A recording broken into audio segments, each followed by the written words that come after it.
is a little bizarre, but I always, as a band parent, wanted to know what went on in the big band rooms, because my kids would come home with these weird stories, like talking about throwing a cat against a wall. Did that really happen? And then they'd say things like that, and he said, I'm like, really? And then I sat through a year, and then I finally understood. And there were What these... happens in the band room stays in the band room. Except when there's a until the book reporter comes there. out. So there were all these weird things that went on. Like they were obsessed with plagues. Like there was always this plague thing. They were obsessed with explosive diarrhea. They were obsessed with projectile vomiting. Like there was always a lot of things that made me kind of grip my stomach and go, oh my God. Well, in this one particular section, I dedicated to, where is Casey O'Brien, Mr. Clark's sister? You come up in this section because this section is called Chicken in a Can. I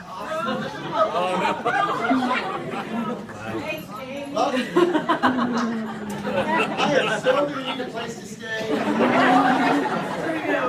Maybe a new job. Okay. Chicken in a can. This is what dominated the rehearsal.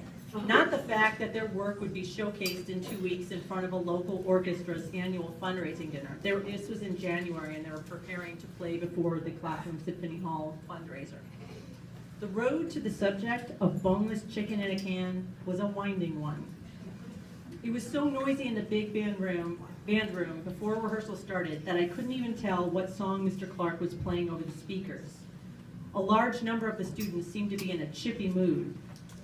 Ethan grumpily plopped himself down on the front row seat after arriving 10 minutes late, but lucky for him, the rehearsal hadn't begun yet. Picking up on Ethan's mood, Danny decided to tease him. Ethan, how was your breakfast? Danny shouted in a cheery, sarcastic tone. I didn't have any breakfast this morning, Ethan said, sounding defeated.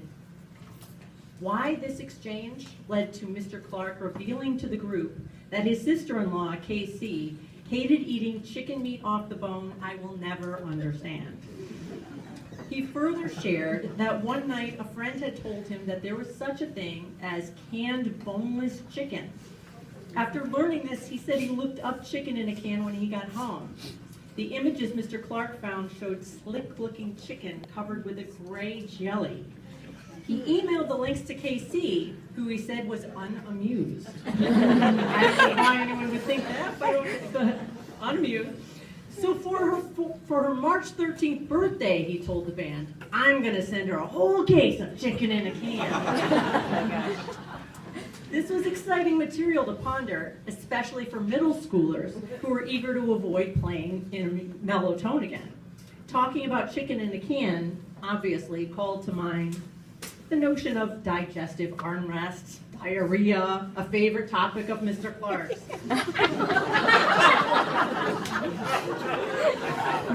I'm revealing all this secret.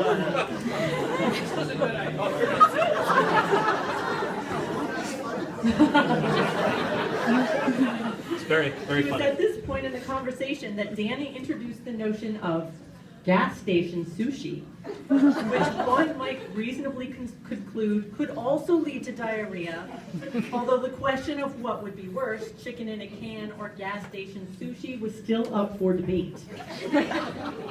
As my delicate stomach churned, I was relieved when Mr. Clark changed the subject and called for them to play cute, reminding the trumpet section not to play angry. Jesse, who wasn't as absorbed by the gross food discussion as the rest of his classmates, was obliviously strumming on his guitar in the back of the room. When the students took out their music, Jesse continued playing a song I couldn't discern, although I knew it wasn't cute. Mr. Clark glared at the guitarist, prompting Jesse to turn red for the 1,897th time this year, and he stopped strumming.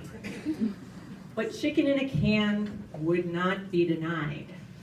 Mr. Clark himself kept the subject going when he said, they should write a tune called Chicken in a Can. This declaration was akin to a verbal flashbang device dropped in the band room.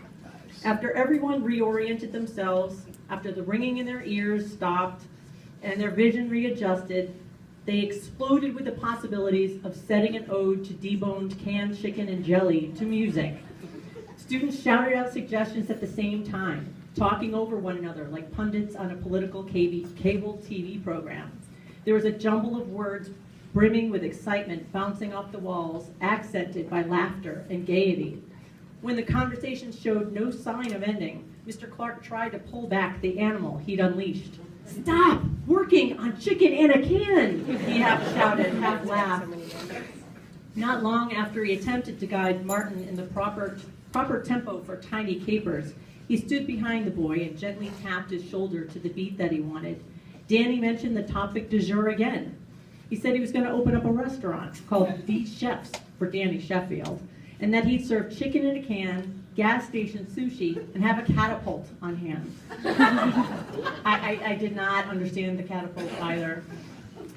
Although Mr. Clark asked them to pull out Finding You Here, he continued to contribute to the madness by pulling up an image of chicken in a can on his iPhone and walking around the band room to show it to everyone. The photo reminded me of Passover food called Filet-O-Fish, a pickled fish meatloaf of sorts that is sold in glass jars and filled with a gelatinous substance that resembles mucus. That gelatinous mucus image was on my brain when they were playing a sloppy, uneven rendition of Finding You Here. And then Mr. Clark responded to this by saying, "It's like pulling back the covers and finding chicken in a can in here," he said, a reference to The Godfather's horse head in the bed scene, which likely went over all of the children.